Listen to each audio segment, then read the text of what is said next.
హర్తాసి త్వమేవ సర్వం ఫలితం దదాసి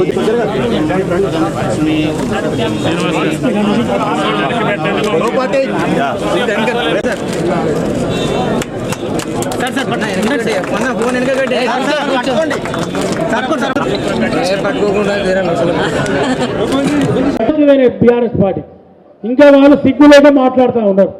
మరి ఇంత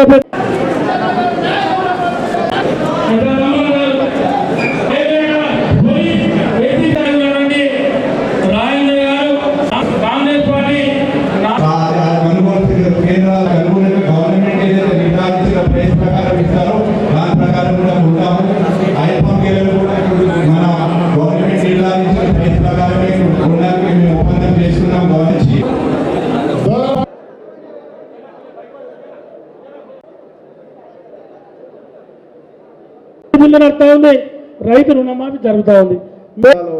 పామాయిల్ తోట ఉంది, నేను 3 ఎకరాల తోట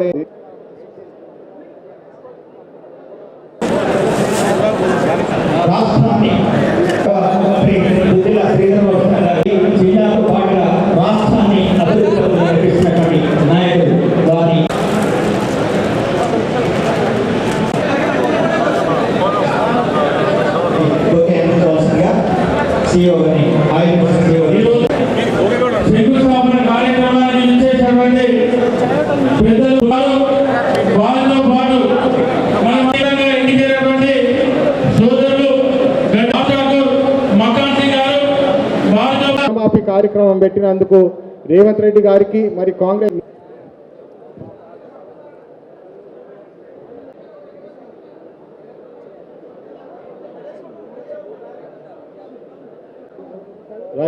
రైతు బంధు అని చెప్పి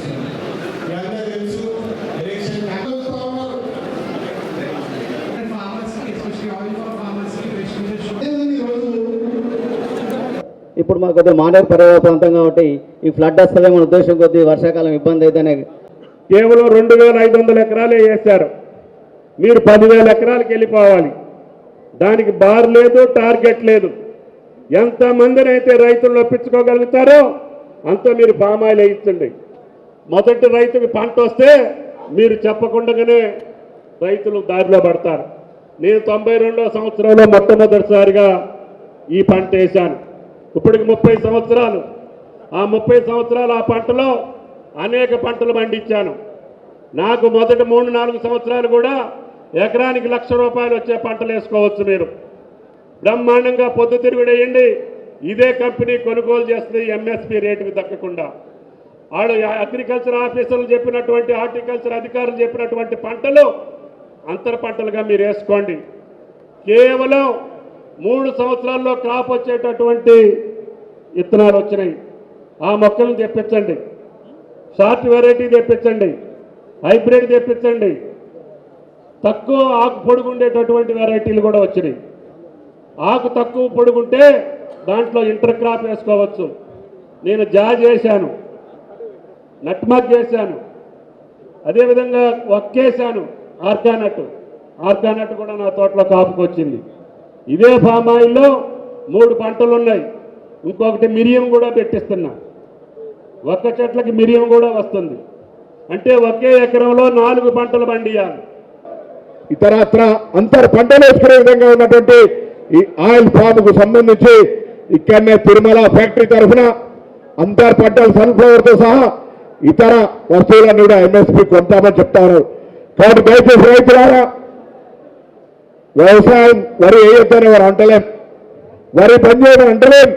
కానీ ఈ రాష్ట్రంలో, దేశంలో, ప్రపంచంలో 2,103 మెట్రిక్ టన్నుల ఒక ఆయిల్ వాడకం జరుగుతూ ఉంటుంటే మనమంతా కూడా బయట దేశాల నుంచి ఆయిల్ను దిగుమతి చేసుకుంటా ఉన్నాం. మనకు స్వయం సమృద్ధిగా ఎదగాలని ప్రభుత్వం, అటు కేంద్రం, ఇటు రాష్ట్రం అనేకమైనటువంటి టార్గెట్లు ఫిక్స్ చేసింది. ఈ రాష్ట్రంలో 20 లక్షల పైగా ఈ యొక్క ఆయిల్ ఫామ్ పెట్టాలని, ఈరోజు పెద్దపల్లి జిల్లాలో 45,000 ఎకరాలకు పైగా ఆయిల్ ఫామ్ పెట్టాలని లక్ష్యంతో ఈరోజు వ్యవసాయానికి సంబంధించిన పామ్ ఆయిల్ ఇండస్ట్రీ ఇక్కడే చేపట్టి ఈరోజు 170 కోట్ల రూపాయలతో 250 మందికి ఇక్కడ ఉన్న యువతకి ఉపాధి కల్పించే కార్యక్రమం నేరుగా ఫ్యాక్టరీలో ఎంప్లాయ్మెంట్ కల్పిస్తూ 500 మందికి ఈరోజు పరోక్షంగా ఉపాధి కల్పించే కార్యక్రమాన్ని చేయబోతా ఉన్నారు. మేము కోరినాం, వ్యవసాయ శాఖ మంత్రి గారిని కూడా కోరుతా ఉన్నాం. ఇక్కడ ప్రధానంగా ఇక్కడ ఉన్న వరి పంటకు సంబంధించి విలువ ఆధారితమైన మరి అదేవిధంగా రేవుల దగ్గర ఎస్కేఎల్ ద్వారా మరి హుసేమి వాకు నీరు రావాలని చెప్పారు. అతి త్వరలో కూడా ఇంతకుముందు మా సోదరులు విజయనారాయణ గారు చెప్పినట్టు దాని ప్రయత్నంలో ఉన్నాం. అతి త్వరలో దాన్ని ఆచరణలో చూపెట్టి మళ్ళా ఈ విధంగానే పెద్ద ఎత్తున మీటింగ్ ఏర్పాటు చేసుకొని ముఖ్యమంత్రి గారికి అదేవిధంగా ఉత్తమ్ కుమార్ రెడ్డి గారికి కృతజ్ఞతలు తెలియజేస్తాం. ప్రతి రైతుకు సన్నవాళ్ళు అందించినటువంటి ప్రతి కింటాలకు 500 రూపాయల బోనస్ ఇద్దామని చెప్పి మరి ఆ ప్రకటన చేయడం జరిగింది. ఆనాడు కేసీఆర్ కానీ హరీష్ రావు కానీ కేటీఆర్ కానీ ఆనాడు కాళేశ్వరం ప్రాజెక్టు కడతామని చెప్పి హరీష్ రావు ఎక్కడ లేదా ఎప్పుడు తొలి నీళ్ళే పెద్దపల్లి జిల్లాలో ఉండాలి అని పెద్దపల్లి జిల్లాలో పెద్దపల్లి ఎక్కడ ఉండాలి, సిద్దిపేట ఉండాలి, ఆ తర్వాత గజ్వేల్ ఉండాలి, మనకే ఉండాలి, మన నీళ్ళు ఎక్కడ ఉండదు. పెద్దపల్లి పార్లమెంట్ కేంద్రం, జిల్లా కేంద్రం, ఆర్డీఓ కేంద్రం, అసెంబ్లీ నియోజకవర్గ కేంద్రం, అటు మంత్రిని బస్సీపో, ఇటు గోదావరి బస్సీపో, ఇటు మీది పోతే కరిమేర డిపో, మధ్యలో మనకు డిపో లేక చాలా గ్రామాలకు బస్సులు వస్తలేదు. పెద్దపల్లిగా రాబోయే రోజుల్లో బస్ డిపో ఏర్పాటు చేద్దామని చెప్పి తప్పకుండా ఒక మాట ఇవ్వాలి. ఇది మా గట్టిగా చెప్పండి రోజుల్లో ఇది మర్చిపోయినా ఇది మా పెద్దపల్లి నియోజకవర్గ ప్రజల ఆకాంక్ష.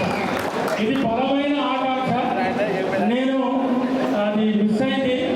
ఎందుకంటే సంతకం పెట్టి శ్రీధరనగర్లో ఇక్కడ ఉండగానే ఏదో టైంలో రాత్రి భాగంలో చేయబట్టి మా సంతకం పెట్టిస్తాం.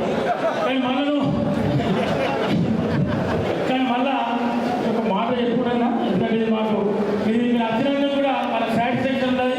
శ్రీధర్ బాబు గారు చెప్పినట్టుగా ఈ పెద్దపల్లికి సంబంధించిన బస్ డిపోను ఆయన అన్న ఏడాది తర్వాత ఏర్పాటు చేసే విధంగా చర్యలు తీసుకుంటామని మాట చేస్తూ గోదావరి కన్నా నాలుగు గోదావరి కన్నా బస్ డిపో అభివృద్ధికి సంబంధించి చాలా కాలంగా రమ్మంటారు. ఇద్దరు కూడా వచ్చి గోదావరి కానీ బస్ డిపో కూడా అది కూడా పారిశ్రామిక ప్రాంతం, అక్కడ కూడా ఇండస్ట్రీ నాయకులు తిరుగుతా ఉన్న బస్ స్టాండ్లో బస్సు కట్టడం, ఆ బస్ స్టాండ్ రూపురేఖలు మార్చే విధంగా తప్పకుండా చర్య తీసుకుంటామనే మాట మనం చేస్తూ ప్రభుత్వంలో బస్సుల సంఖ్య పెట్టడం, ఆర్టీసీ కార్మికుల సమస్యల్ని పిఆర్సీ ఇవ్వడం, 2013 పాటలు ఇవ్వడం, ఈ విధంగా అన్ని రకాలుగా కార్యక్రమాలు చేస్తూ ఉన్నాం.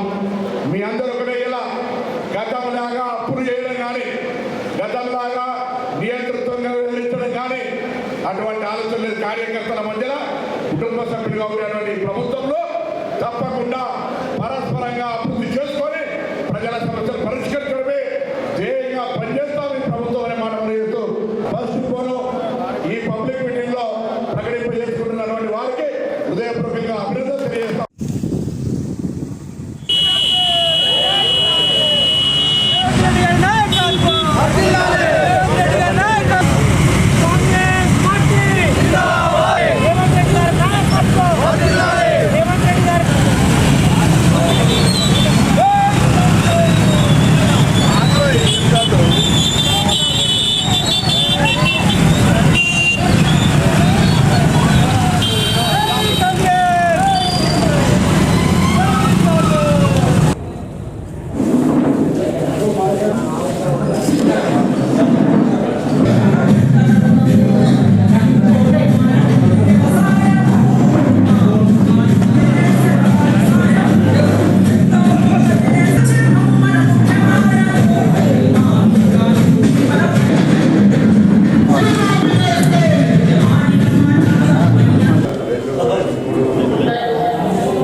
2 లక్షల రుణమాఫీ కార్యక్రమంలో ఈరోజు ముఖ్యమంత్రి గారి చేతుల మీదుగా 1 లక్ష రుణమాఫీ కార్యక్రమాన్ని చేపడుతున్నటువంటి కార్యక్రమంలో కాల్వ శ్రీరాంపూర్ మండల కేంద్రంలో కాంగ్రెస్ పార్టీ కుటుంబ సభ్యులందరం కూడా ఈ యొక్క ర్యాలీ కార్యక్రమంలో బండ్ల ర్యాలీ కార్యక్రమంలో పాల్గొనడం జరిగింది. మాట ఇచ్చిన ప్రకారంగా ఈనాడు రేవంత్ రెడ్డి గారు ముఖ్యమంత్రిగా అయిన తర్వాత సహచార మంత్రులు కానీ సహచార ఎమ్మెల్యేలు కానీ వారందరి సారథ్యంలో ఈనాడు సువర్ణ అక్షరాలతోటి భారతదేశ వ్యాప్తంగా ఒక తెలంగాణ రాష్ట్రానికి ఎక్కడ లేని విధంగా లిఖించదగినటువంటి రోజు ఇది. ఈ కాంగ్రెస్ పార్టీ అధికారంలోకి వచ్చిన తర్వాత మాట మీద ఉన్నటువంటి ప్రభుత్వం కాంగ్రెస్ పార్టీ కాబట్టి ఈనాడు ఈ రుణమాఫీ కార్యక్రమంలో రైతాంగం అందరూ కూడా సుమారు 41 లక్షల మంది రైతులు ఒక పండుగ వాతావరణంలో యొక్క కార్యక్రమాన్ని చేపడతా ఉన్నారు. కాబట్టి 1 లక్ష పైసలకు రుణమాఫీ చేయడం జరుగుతూ ఉంది. ఈ నెల లాస్ట్ వరకు 1,50,000 దాకా ఆగస్టు 15 ఆగస్టు రోజు వరకు 2 లక్షల రుణమాఫీ చేయడం జరుగుతూ ఉందని రేవంత్ రెడ్డి చెప్పడం జరిగింది. ఈరోజు రైతులకు ఒక పండుగ వాతావరణంగా ఉంది. ఈ రుణమాఫీ ఆనాడు కాంగ్రెస్ ప్రభుత్వం వైఎస్ రాజశేఖర రెడ్డి చేసిండ్రు. ఈరోజు దాన్ని మించి రేవంత్ రెడ్డి గారు చేసిండ్రు. రేవంత్ రెడ్డి గారికి ముందుగా రైతుల పక్షాన శ్రీరాంపూర్ మండల రైతుల పక్షాన ధన్యవాదాలు తెలుపుతూ తెలంగాణ కాంగ్రెస్ ప్రభుత్వము ఎన్నికల హామీలో మాట ఇచ్చిన ప్రకారము ప్రతి రైతుకు 2 లక్షల రూపాయల రుణమాఫీ ఇస్తానని మాట ఇలాగా ఇచ్చినారు. గౌరవనీయులు ముఖ్యమంత్రి వర్యులు రేవంత్ రెడ్డి గారికి మరియు వ్యవసాయ శాఖ మంత్రులు మన తుమ్మల నాగేశ్వరరావు గారికి మరియు అలాగే ఈ కార్యక్రమంలో పాల్గొన్న ధన్యవాదాలు తెలుపుకుంటూ ఎలాగైతే రేవంత్ రెడ్డి గారు ఇచ్చిన మాట నిలబెట్టుకొని కాంగ్రెస్ ప్రభుత్వం ఇచ్చిన మాట నిలబెట్టుకొని ఈరోజు 18/7/2024 రోజున రైతుల 4 గంటలకు 1 లక్ష రూపాయల వరకు రుణమాఫీ ఈరోజు రైతుల అకౌంట్లో జమ చేయడం జరుగుతుంది. అలాగే మిగతా 2వ విడత 1,50,000 రూపాయల వరకు పడుతుంది. అలాగే ఆగస్టు 15 లోపు పూర్తి స్థాయిలో 2 లక్షల రూపాయలు రైతుల వారి ఖాతాలో ఇవ్వడం జరిగింది. రైతు రుణమాఫీ 2 లక్షల వరకు 3 విడతలుగా చేస్తాము. ఇదంతా రైతులు ఈరోజు సుదీర్ఘంగా మేమందరం కూడా సీట్లు పంచుకొని సంబరాలు చేసుకుంటాం. రాష్ట్ర వ్యాప్తంగా ఉన్నటువంటి రైతాంగానికి అందరికీ కూడా ఇది ఒక పండుగ దినం. తప్పకుండా చేసినందుకు మేము ఈ సందర్భంగా మన మండల రైతుల పక్షాన రేవంత్ రెడ్డి గారికి కృతజ్ఞతలు తెలియజేస్తాం.